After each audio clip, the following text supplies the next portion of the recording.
Yeah, well, anytime. We were just trying to get a date night on the calendar at some point. Oh, and that's Some water in it? Is that how you made it? All right, good job. Coming over again. I don't know. He needs more lemonade. We need more lemonade. They need more lemonade. I would like one of each, please, again. One pink and one yellow. My goodness. Look who's coming back. We're gonna give you lemonade. Oh, Mr. Here, we Carl have to gets make free our lemonade. Wonderful mailman pay for it. Regular or strawberry? Regular. Here we go. Will you help me pour? It was yard sale time. We have moved past, I believe, the baby stage. We moved into this house 5 years ago, in 3 days before Harrison was born, so we hadn't finished unpacking, and there's a lot of stuff to get rid of. In my mind, I had this competition to see who would be making the most money at the yard sale. For the first hour and a half, it was the boys selling lemonade. They made a lot of money. I've been thinking about built-in obsolescence. You know, all the stuff that we buy that has this expiration date, the Dyson vacuum cleaner that was $300 several years back, and now I can't unload for $10 for parts. So we have an expiration date. We have this built-in obsolescence too. I've been thinking about this a lot lately. Between when we're born and when we die, we have an opportunity to build something. Each day is a new brick. What are we building? Because we're all building something. Here are 3 things to make sure that what we're building leaves legacy, is bigger than ourselves, and brings ultimate joy and goodness into our lives. 3 things. Karen had the opportunity to visit the Tower of Pisa, the Leaning Tower of Pisa, back in college. Did you know that it was supposed to fall over in 1990 when it reached 5.4 degrees of delineation from center? Yeah, it was 5.5, so they shut it down for all the different tourists for quite some time. Do you know why it was leaning? Yeah, the foundation. 150 feet tall and only 10 feet deep in foundation. Did you know that Pisa actually means in ancient Greek sandy, marshy ground? Ground that's not good for foundation. Foundation. Where's your foundation? And there's a lot of scriptures that speak to that, having a sure foundation, something that you can put the anchor of your hope and trust in. Foundation. There's a parable that Jesus told in the New Testament about 2 guys building a house. One built it on sand, one built it on a rock. When the storms showed up, the storms will show up in our lives. One guy, his house fell over. One guy was sure and steady. Foundation. At first glance, it could be mistaken for an amusement park. In Anatolia, a 4-hour drive away from Istanbul, 700 Renaissance-style villas line the mountains. In the space of just a few months, this unusual residential site has become a ghost town, as well as a symbol of Turkey's current real estate crisis. Location, location, location. Wrong time, wrong place. Foundation and location. Where are you building?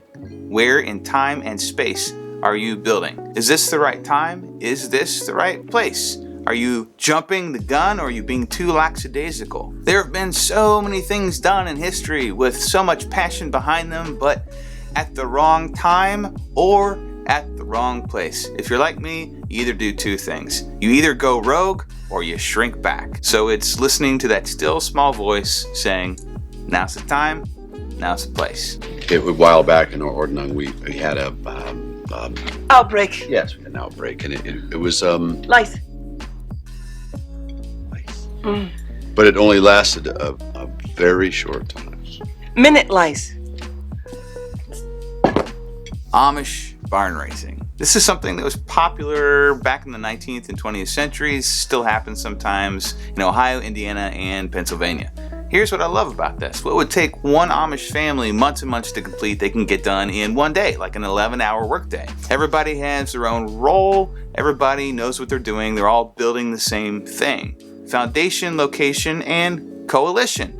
Who's in your community? Who are you surrounding yourself with? And yeah, there's a difference between friendship and community. I think we're all supposed to be friends with everybody, but who has the same common unity as you? We've been waiting for this, like the new stage, for like how long? Forever. Like a long, long time. Feels like forever. I'm telling you, this old one needs to just be put out back, doused with gasoline and set on fire. Go sledgehammer. Yes. Demo day. Yes, go ballistic.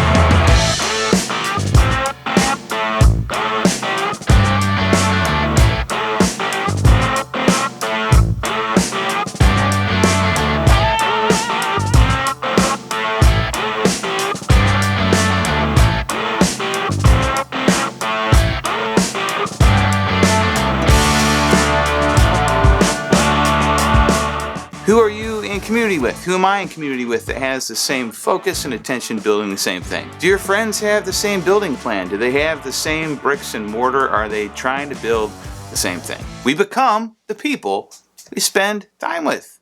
It's true. We become the people we spend time with. An ancient proverb from the Hebrew Scriptures, Proverbs 13:20, walk with the wise and become wise, associate with fools and get into trouble. T.D. Jakes, great storyteller. Eagles and chickens, both birds, chickens, try to fly, they get a few feet up in the air and they fall down. They keep their eyes on the ground, they eat their own feces. Eagles, on the other hand, huge wingspan. They fly into the storm when they see a storm. This is crazy. They're intimate in the air. They mate in the air. How's that possible? I don't know. Crazy. You can't expect to act like an eagle if you're always hanging out with the chickens. You're not going to reach your ultimate potential for the goodness of people around you and ultimate joy in your life. Are your friends helping you make good decisions, or are they dragging you down into old habits? Are your friends bitter and unforgiving, or are they gracious and positive? Ah, here it is. Instructions to fit in, have everybody like you, and always be happy. I love Legos. I've always loved Legos, and now my 5-year-old is starting to get into big boy Legos. That's right, the small pieces. He has the finger dexterity and the attention span to actually put stuff together. But here's the interesting thing. Sometimes when I help him, I try to keep my hands off the process. I'll hand him some parts and he'll put them together. But sometimes he'll go from step 1, 2, 3, 4 over to 7. And I have to kind of like hold my tongue, keep myself from grabbing the Legos and taking over.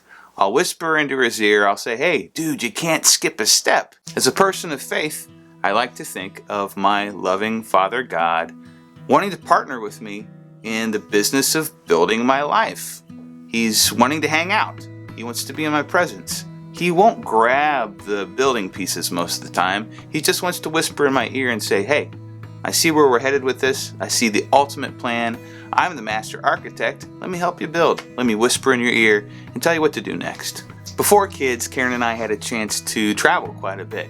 And yes, we got to see Notre Dame Cathedral. In Kentucky speak, I'll say Notre Dame. It took 200 years to build this cathedral. It was around for 850 years. And while we were there, it was magnificent. It was this mix of an artistic experience and a spiritual experience. Beautiful stained glass windows, and while we were visiting, they actually had a worship service.